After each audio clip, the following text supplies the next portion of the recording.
presentes, al presidente y miembros de la Junta Directiva de la Hermandad de la Virgen de la Paz, a todos los hermanos y hermanas, a alumnos y alumnas del colegio, y a sus padres o familiares, vecinos y vecinas del barrio y del pueblo, al incansable y maravilloso coro que ameniza la mayoría de las actividades que realizamos, tanto en el centro y en este caso a la hermandad, y a cuantos otros u otras no haya nombrado. Bien, pues si buscamos la acepción de la palabra paz, descubrimos algo muy curioso, y es que existen dos versiones, definida en sentido positivo y en sentido negativo. En sentido positivo dice que es un estado a nivel social o personal en el cual se encuentran en equilibrio y estabilidad las partes de una unidad, y en sentido negativo viene o consiste en que es la ausencia de inquietud, violencia o guerra. Bien, las dos son importantes y son el camino para una sociedad mejor, pero quiero poner el énfasis en la primera, que reitero, estado a nivel personal y social de equilibrio. Creo que esta es la cuestión principal. Si una persona se encuentra en equilibrio en lo personal, va a ser muy fácil que esa tranquilidad la proyecte a su estado social. Y si la sociedad se encuentra en equilibrio, va a ser muy difícil que exista violencia para continuar con ilusión en esta tarea que día a día realizamos en los centros y vosotros realizáis en las casas con mayor o menor éxito, pero poniendo mucho de nuestra parte. Quiero pedir también varias cosas. Quiero y espero, confío, que tengamos un buen número de alumnos para el año que viene, para escolarizar en nuestro centro. No puedo dejar al margen tampoco el mayor tributo de la vida, que es tener salud. Por eso también pido salud para todas las personas en general y en concreto para aquellas que en estos momentos están más necesitadas y que pertenecen a la comunidad educativa de nuestro centro. Y tampoco puedo dejar pasar esta oportunidad para pedirle que la crisis en la que estamos inmersas se termine cuanto antes y que todo el mundo pueda disponer de un trabajo para poder vivir dignamente. Por último, darte las gracias por ser motivo de encuentro y de festejos entre la gente del barrio y del pueblo, como dije al principio, y de una forma muy particular por velar para que cada curso termine sin problemas y en paz. Y les des a los alumnos de quinto y sexto, que ahora te darán gracias y te darán peticiones, para que los guíes en su nueva etapa que comenzará a partir del año que viene. Te pido, Virgen de la Paz, por todas las personas, ayuda por todas las personas que lo están pasando mal por causa de la crisis. Querida Virgen de la Paz, el curso que viene bajo el instituto. Por eso te pido que me ayudes para que se me vaya bien los estudios. Y también te quiero pedir que la ciencia siga avanzando para curar a las personas que tienen cáncer. Querida Virgen de la Paz, te pedimos que cures a esas personas que están muriendo por culpa de la guerra. Querida Virgen de la Paz, te pido por la pobreza de todo el mundo. También te pido por todos los enfermos para que se mejoren. Y por último te pido por mi familia para que nunca le pase nada. Querida Virgen de la Paz, te pido por mi familia y mis amigos que no les pase nada y que dé por mi casa y mi familia. Querida Virgen de la Paz, te quiero pedir salud para todos mis familiares, amigos y también para las personas que están enfermas. También te pido porque haya más paz en el mundo. Querida Virgen de la Paz, te damos gracias por este nuevo año. Te damos gracias por la salud de nuestras familias y de los demás. A veces somos egoístas, pero tú eres protección y cuidado. Te pedimos amor y nos das alegría. Te pedimos dinero y nos das fortuna. Te pedimos que no te enfermemos y nos das salud. Te pedimos muchas cosas y nos das más. Echándoselo por aquí. Sí, es que no, un besito. Es que se tienen que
Pero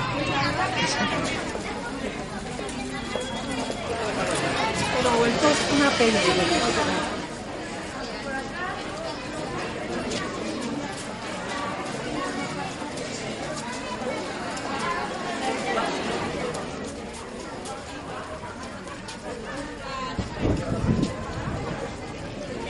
A ver esos anderos derechos.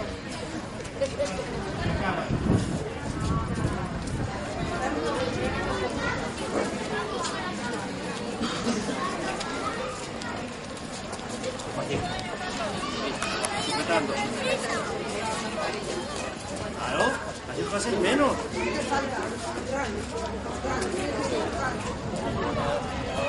Tambor. Hoy no es de tambor. Cuidado, que va a sumar. Así.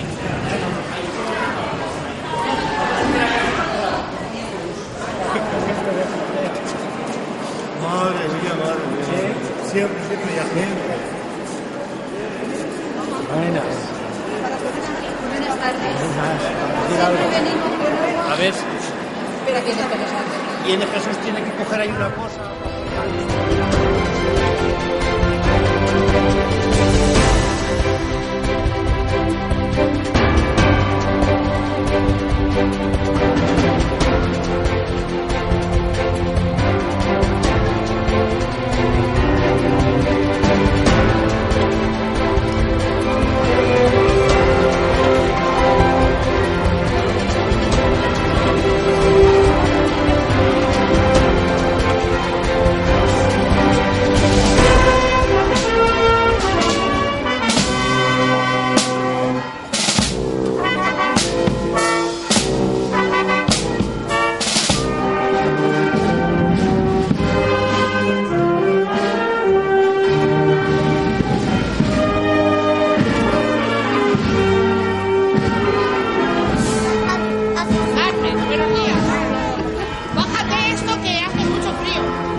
Espérate que tendrá una cosa mayor.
Dios te salve, a ti llamamos los desterrados hijos de Eva, a ti suspiramos gimiendo y llorando en este valle de lágrimas. Ea pues, Señora, abogada nuestra, vuelve a nosotros esos tus ojos misericordiosos. Oh clementísima, oh piadosa, oh dulce Virgen María, ruega por nosotros.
les voy a hablar en mi intervención hoy de una serie de casos que se dan en el ámbito penal a lo largo del siglo XVI y que hacen referencia a una parte de la sociedad que podríamos llamar una sociedad marginal, no marginada, sino marginal, aunque en vías de, como dirían hoy, de exclusión, de entrar perfectamente en la marginalidad. Se trata, por tanto, de una sociedad basada en la posesión, basada en la tenencia de tierra y de ganado y todo lo que gira en torno a este tipo económico, de modo que las personas se definen en función de su relación con la propiedad de la tierra y con la propiedad ganadera. Por tanto, solamente tenían fe, solamente tenían derecho a ser ciudadanos de, valga la redundancia, de pleno derecho, aquellos hombres buenos en el sentido de hombres abonados o hombres con bienes. Quien no era abonado, quien no tenía bienes, era una persona sin honor. O sea, bienes y honor son dos conceptos que en la sociedad de la época van estrechamente unidos, y el que no tiene bienes no tiene honor y por tanto su palabra en juicio no hace fe. ¿Por qué? Porque no tiene con qué responder en caso de que la justicia le persiga a él. Por tanto, esa persona se la considera, con la expresión de la época, bellaco. Un bellaco es una persona que no tiene honor ni vergüenza, dice el diccionario de la Academia actualmente. Bien, pues hoy les voy a hablar de 4 casos concretos de personas sin honor, de personas que lo han perdido o de personas que nunca lo han tenido. Hablamos mayoritariamente de mujeres, salvo en el caso de, digamos, del pecado nefando. Ahora hablaré de lo que es el pecado nefando, porque obviamente, dado el caso, tenía que ser un hombre, no era una actitud o una actividad que pudiera desarrollar una mujer, era propia de un hombre. En los demás casos de alcahuetería, travestismo y hechicería, estamos hablando de mujeres. Bien, en los procesos penales que se conservan en el Archivo Histórico Nacional, en la subsección de órdenes militares, Archivo Histórico de Toledo, que corresponde al antiguo archivo del Consejo de las Órdenes Militares, empezando por la alcahuetería. Supongo que el término no hace falta explicarlo, ¿no? Bien, el caso que conservamos es un caso doble, porque genera 2 procesos, en torno a 1532, y va dirigido por Juan Izquierdo. Estamos hablando de gente del campo de Criptana, si no se dice otra cosa, ¿vale? Juan Izquierdo denuncia a María Sánchez, viuda de Pedro Núñez, pobre, y a su hija de nombre Lucía. María Sánchez, Lucía y el primo hermano de María, que era el bachiller Martín Sánchez, clérigo y capellán de la villa. Se les acusaba a los 3, a las chicas, se las acusaba de ser alcahuetas porque inducían y atraían a mujeres solteras, casadas y viudas a estar con hombres legos o clérigos. Los clérigos en aquella época no tenían ningún problema con este asunto, parece ser. Les ofrecían su casa para ello y les dejaban usar su casa para estas actividades sexuales, ¿verdad? Sabemos que el clérigo, poco antes del primero de los procesos, dejó embarazada a Lucía, a su sobrina, tras haberla desflorado, ¿verdad?, para ocultar la vergüenza, esto con el consentimiento de la madre, ojo. Para tapar la vergüenza del embarazo, se la llevaron al Alcázar de San Juan a estar allí escondida mientras daba luz, hasta que un tío de la chica, que sí tenía honor y vergüenza, no era un bellaco como estos otros señores, pues fue al Alcázar, se la trajo aquí, la puso en manos de una persona de honor y allí dio a luz y pudo criar a su hijo. Sin embargo, tanto la madre como la hija y como el clérigo habían perdido su honor. Tanto es así que la justicia local, entonces la justicia se metía en estas cosas, fue a la casa del lenocinio de que tenía esta Mari Sánchez, y empezó a abrir diligencias de quién era el padre del niño y qué había pasado para que se diera esa circunstancia. En un momento determinado, El cura, que estaba escondido, el clérigo, no era cura, era clérigo, no era el cura párroco, era uno de los muchos capellanes que había en la villa, que estaba escondido en un armario, salió embozado y armado, con la espada en la mano, y atacó a la justicia. Naturalmente se abrió proceso, la parte del clérigo no se conserva porque eso iba por la jurisdicción eclesiástica, pero sí se conserva la parte correspondiente a las dos señoras, y se le condena por indicios, porque las pruebas que había contra ella eran livianas, de haber participado en ese acto delictivo eran livianas, y se le condena solo al pago de las costas. No obstante, siguió el proceso a instancias de este Juan Izquierdo que he mencionado al principio, y se dedujo de las pruebas que se presentaron que el clérigo, en casa de la Mari Sánchez y con el consentimiento y la inducción de Mari Sánchez, ahora les leeré un texto para que ustedes vean cómo se las gastaba con el lenguaje propio de la época, había violado y desflorado a María la Serrana, había intentado convencer a Teresa Torres, que era la mujer de Benito de Rodas. Por cierto, llamo la atención sobre este raro apellido porque es muy interesante en relación con los molinos de viento, de lo que voy a hablar enseguida. Esta Teresa Gómez, señora de Rodas, se resistió al clérigo, no era irresistible, por tanto, otra persona, Mari López, hija de Bartolomé López, fue inducida, curiosamente aprovechando un hecho histórico que viene al pelo para datar este dato, y es que, digamos, que intentó atraerla hacia sí, digámoslo elegantemente, con ocasión de la subida de las campanas a la torre de la iglesia. De modo que datamos eso claramente en el año 31-32. Claro, Juan Izquierdo, como pariente de María la Serrana, la que hemos mencionado anteriormente, herido en su honor, puesto que se había atacado a su parienta, decide iniciar las actuaciones contra esta, y a partir de ahí empezaron a tirar del hilo y salió el ovillo, ¿no? Con lo cual encontraron pruebas más que suficientes de la actividad habitual de estas dos señoras como alcahuetas, y sobre todo de la especie de receptación, es decir, de acogimiento que hacían en su hogar para que este clérigo diera paso a su ludibrio, ¿verdad? Con lo cual lo hacía con total claridad. La declaración que hace Teresa Gómez, la señora de Benito de Rodas, dice lo siguiente. Fíjense las artes de seducción y el castellano de la época, que es un castellano precervantino, para mi gusto, precioso.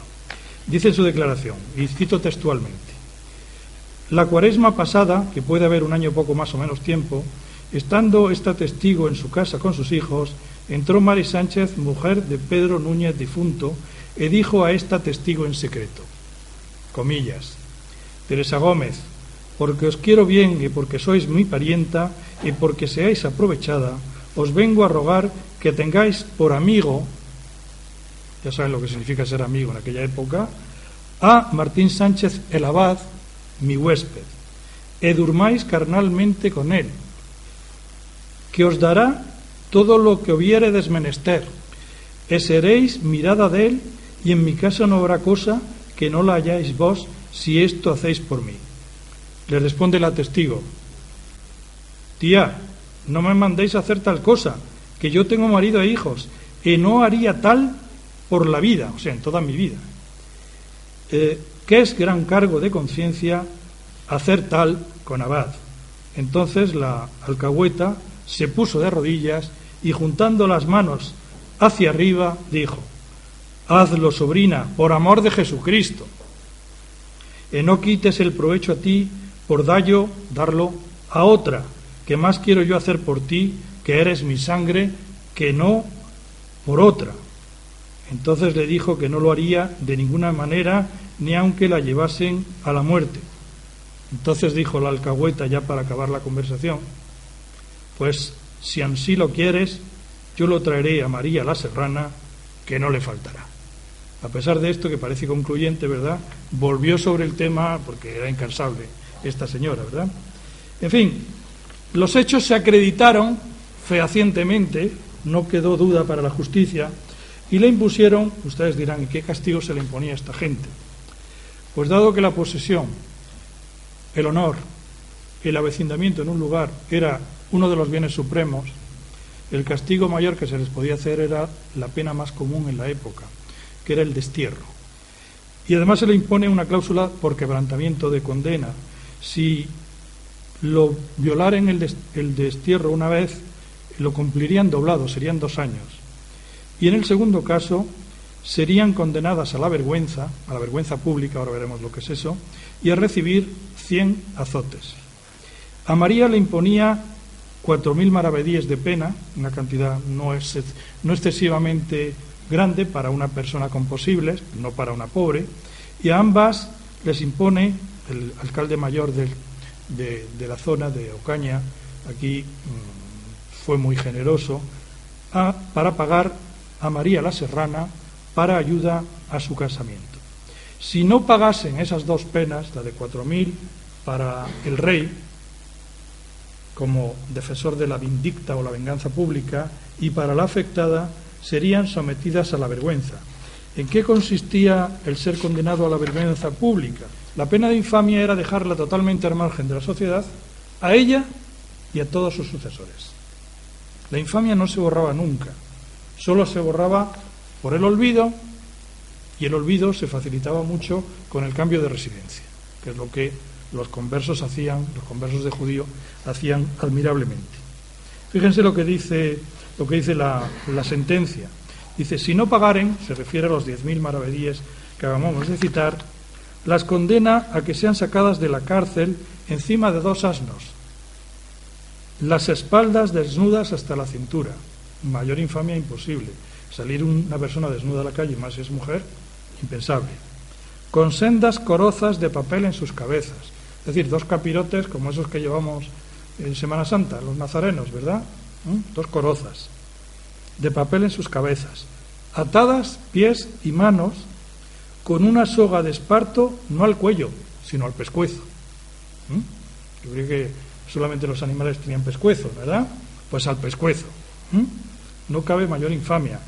Traídas por las calles públicas acostumbradas de Campo de Criptana, imagínense dónde estamos, más o menos, la zona principal, donde reciban 100 azotes con voz de pregonero que vaya adelante pregonando su delito, para que a ella sea castigo y a los demás ejemplo, que solía ser el entremés previo a que te dieran los azotes públicamente para mayor vergüenza, o que te clavasen la mano en su caso, o que te cortasen la mano en su caso, o que te llevaran al campo y allí te dieran muerte, como ellos dicen, para matarte de muerte natural.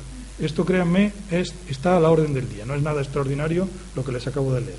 Bien, naturalmente, como ocurre en esta época, siempre las condenas más graves son las que se imponen en primera instancia por los alcaldes ordinarios, o en este caso por el alcalde mayor del partido, que en esta época tenía su sede en Ocaña, ¿verdad? Se solía recurrir al Consejo de Órdenes en apelación para intentar que rebajase la condena.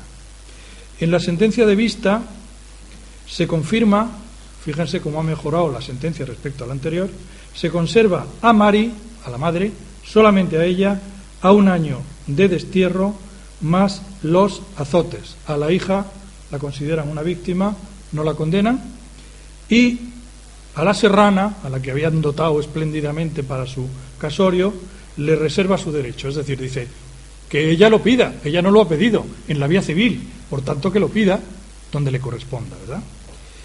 Vuelven a reclamar, y en la sentencia última que se conserva en el Consejo de Órdenes, que es la de revista, confirman la dada en vista.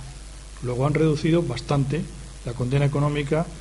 Hubiera sido ridículo imponerla porque eran insolventes, luego no hubieran ganado nada, y lo que sí condenan es el extrañamiento durante 1 año de esa persona, que era, pues, digamos, necesaria para la paz social del pueblo, si lo pensamos bien, pero que al fin y al cabo había que darle algún castigo. desde que se inicia el proceso hasta que se dicta la sentencia en primera instancia ha pasado 1 año.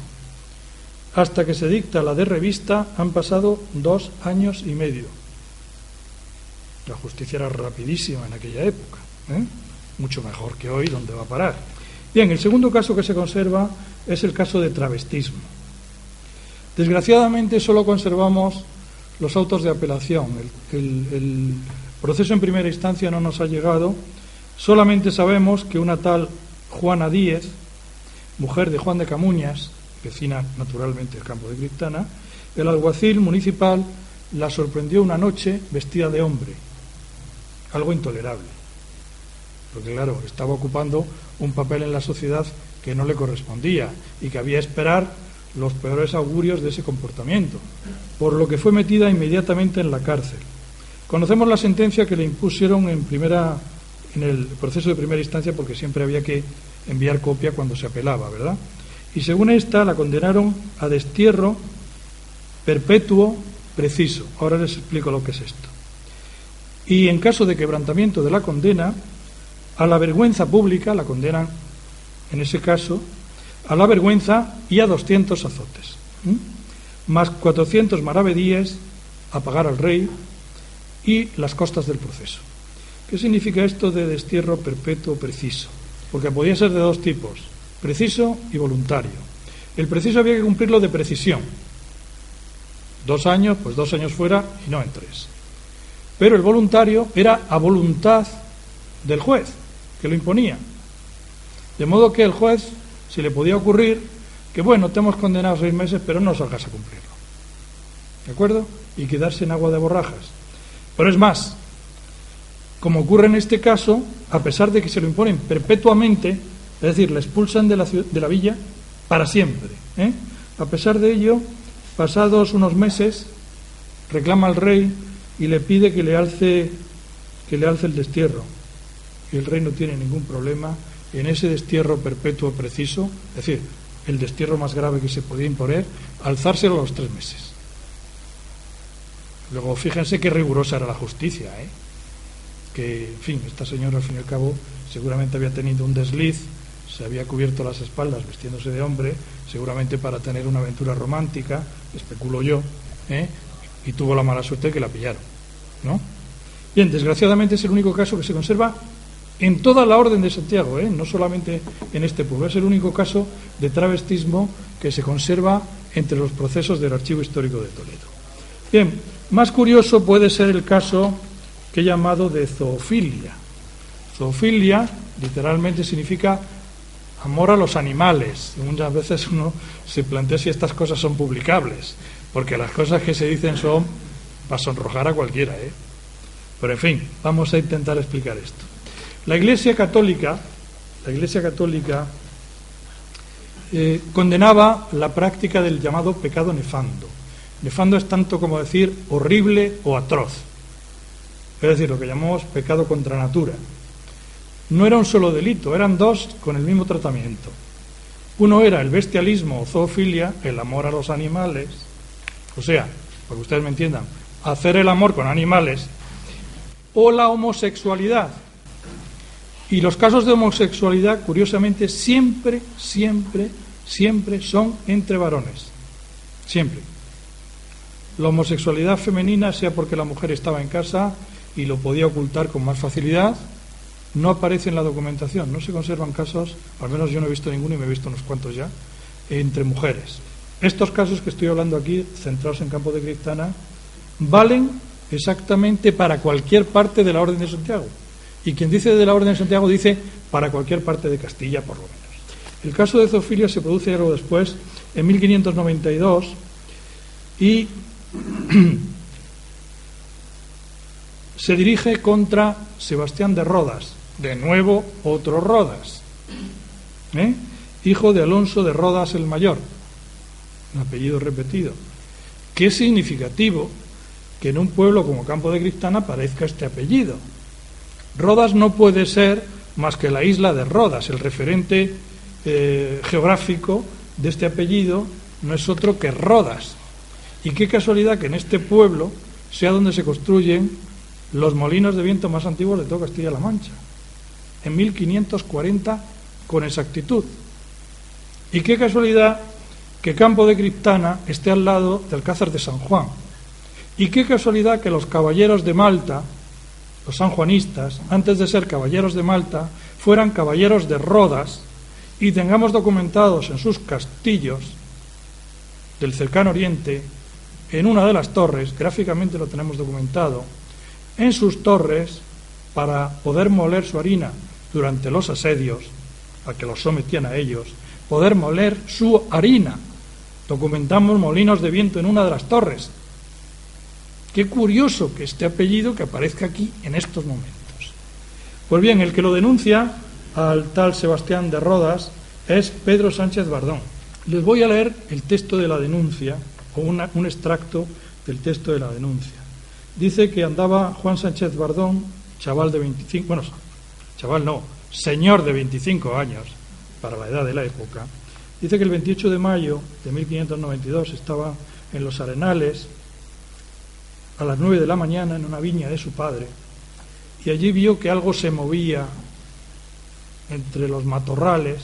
Se acercó a ver quién estaba fastidiando la cebada que había por allí plantada, y dice, en la ensancha de la dehesa, dice, estaba un hijo de Alonso Martín de Rodas el Mayor, que es hombre vestido en hábito de labrador, de 19 o 20 años poco más o menos, que no ha comenzado a barbar de más talle, es decir, que era barbilampiño por su juventud, el cual tenía una borrica rucia pequeña, echada en el suelo, trabada de pies y manos, el lomo hincado en el suelo, y él estaba metido entre las piernas de la dicha borrica, teniendo acceso y cópula carnal con ella.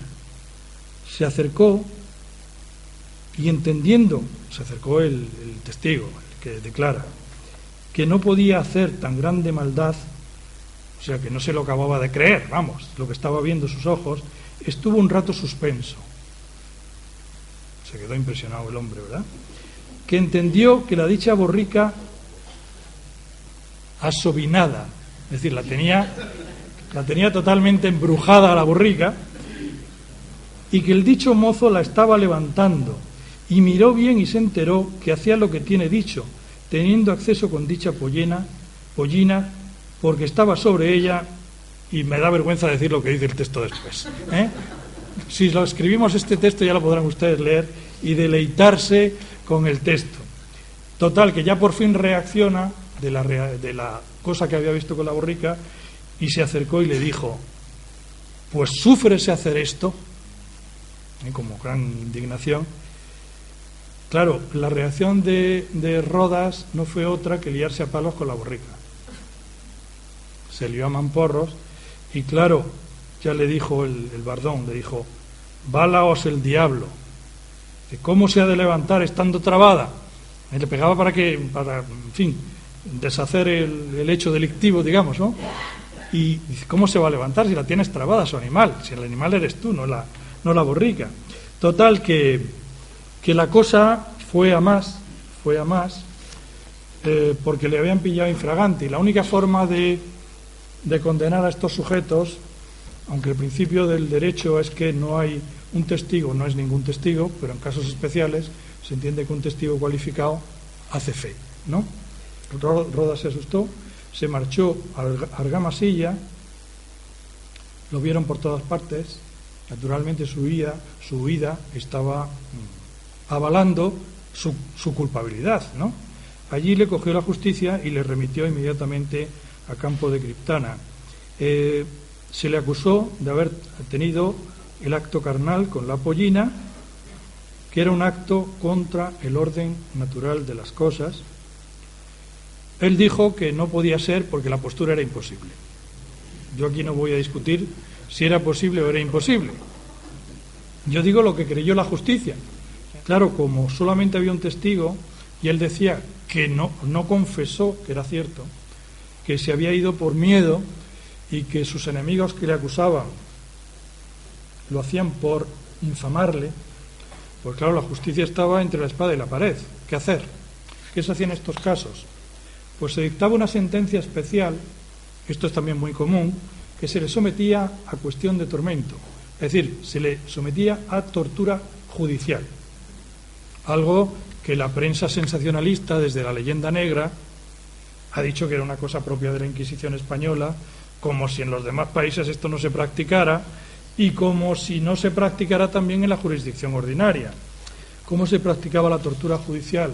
Por lo menos en los documentos que se conservan de La Mancha. Era lo que se llamaba la tortura de cordeles y agua, que consistía en, sobre una especie de escalera, atar brazos y piernas extendidos al reo, se le colocaba lo que ellos llamaban una toca en la boca. La toca es un embudo, más o menos, para entendernos, y de vez en cuando se le echaba una rociada, unos cuantos azumbres de agua, que se tenía que tragar sí o sí, ¿no? Y para amenizar la acción se le colocaban unos cordeles atados muy prietos en las piernas, en los muslos y en los brazos, para ser exactos, bien atados. Se le metía un palito y el juez preguntaba: ¿tienes algo que confesar? Negación. Se le daba una vuelta a cada uno de los palitos y se le echaba unos cuantos azumbres de agua por la boca. ¿Que no confesaba? Se le daba otra sesión, y así hasta 5 o 6 veces, hasta que el juez veía que o confesaba o no confesaba. Les diré que en los casos de homosexualidad confesaban antes de que se les diera ninguna vuelta ni se les echara una gota de agua en la boca. Confesaban inmediatamente. En este caso no. Este es un caso de zoofilia, no es el mismo caso. Dijo, después de reiterarse varias veces, dijo que ningún cristiano podrá decir lo que aquel testigo dijo contra él y que él no debía nada. ¿Qué sentencia se le impuso a este señor? Pues antes de que se llegara a una conclusión, puesto que esto era una sentencia, se podía apelar de ella.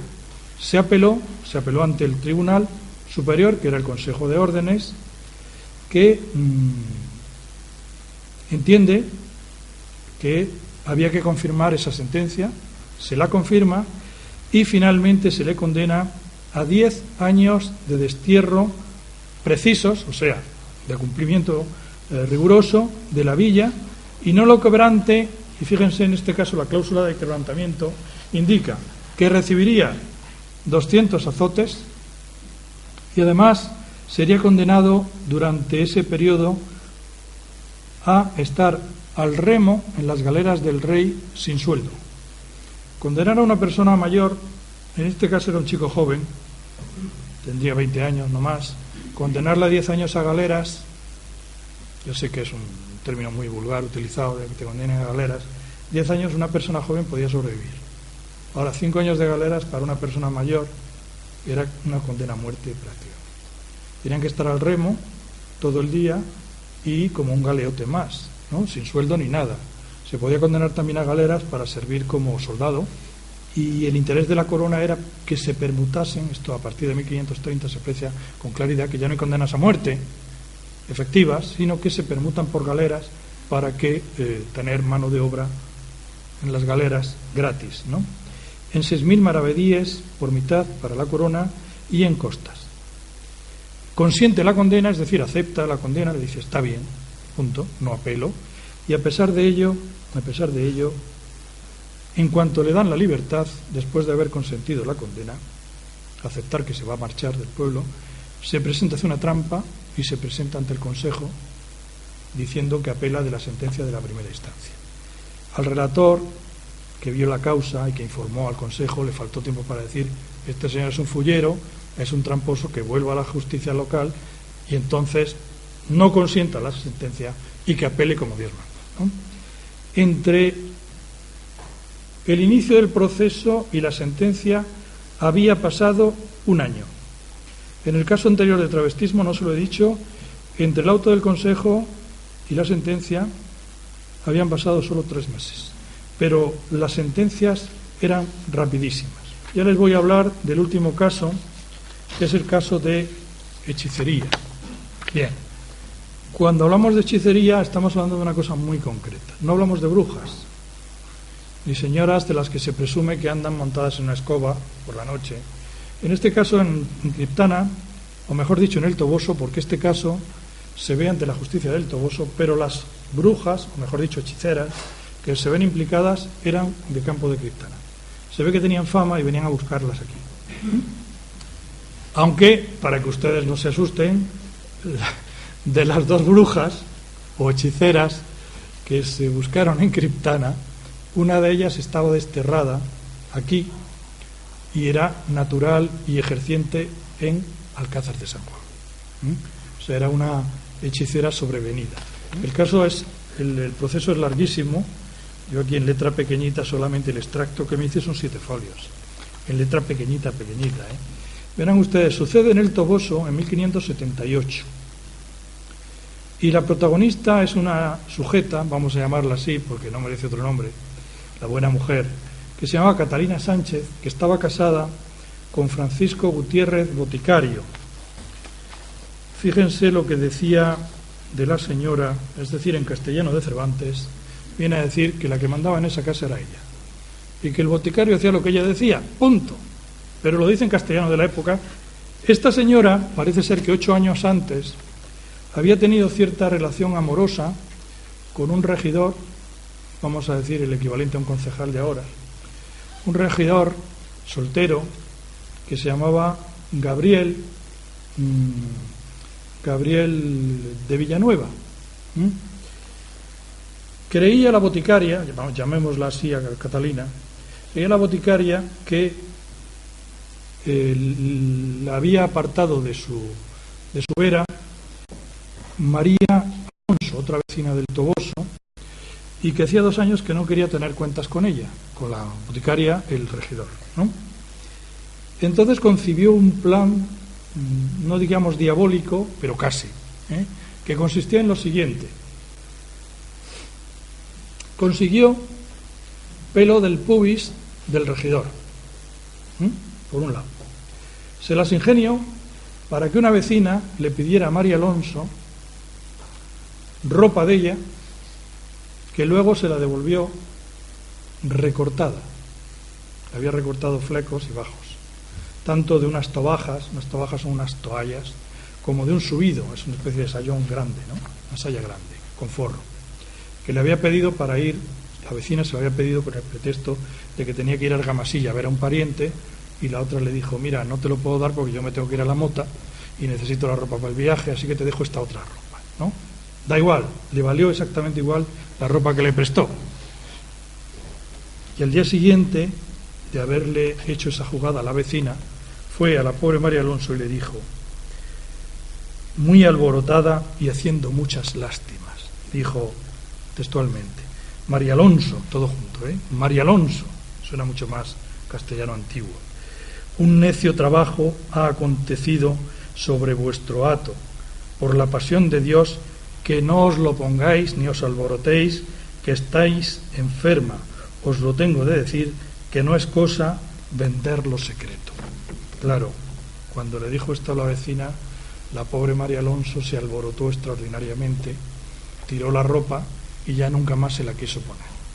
¿Cuál era el plan de la boticaria? Pues el plan de la boticaria consistía en que 2 hechiceras vecinas de Campo de Criptana, una desterrada, como digo,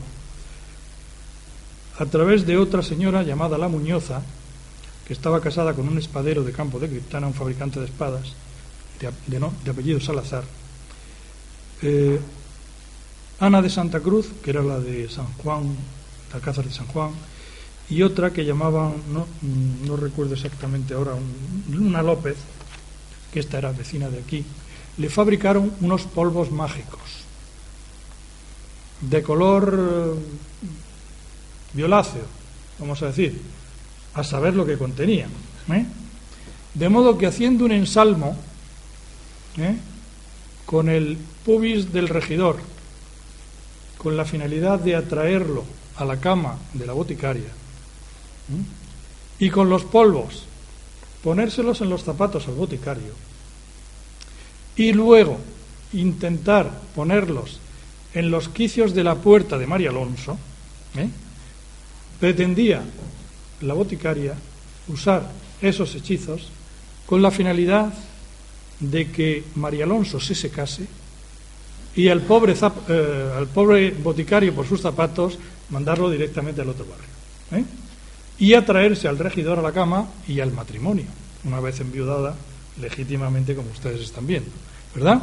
Ese era el plan diabólico que había urdido la buena de Catalina la boticaria, ¿verdad?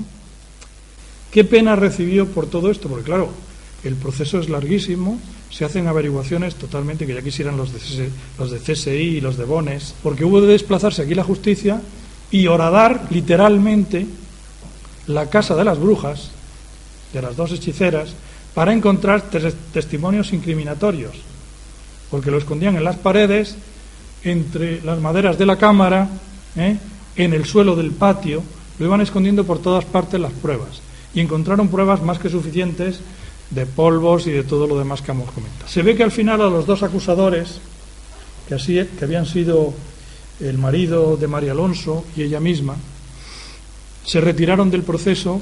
Se ve que debió haber dinero de por medio, seguramente, debió haber dinero por medio. Retiraron la acusación, pero claro, en esos casos la justicia, por la vindicta pública, es decir, la justicia del rey, tenía que actuar aunque no hubiera un acusador particular, ¿verdad? Y le impuso a la señora esta 4 años de destierro del Toboso, 2 precisos, 2 voluntarios, y que no lo quebrantase, los precisos en modo alguno, y los voluntarios sin licencia del gobernador, o sea, nada de particular. Si lo hiciese, sería doblado, o sea, serían 8 años y totalmente precisos, ¿de acuerdo? Le condenaron a 1000 maravedíes por mitad, para el rey, en cualquier caso, y más las costas. Este proceso nos deja con mal sabor de boca porque parece ser que el boticario se constituye en el proceso al final y apela de la sentencia. No sabemos si para que condenen a su mujer a mayores penas, que creería él que seguramente las merecía, o para que si en un ejercicio de gran calzonazos pedía que la perdonaran. No lo sabemos. En cualquier caso, vean ustedes cómo era la sociedad de la época y a qué situaciones daba lugar. Muchas gracias por su atención.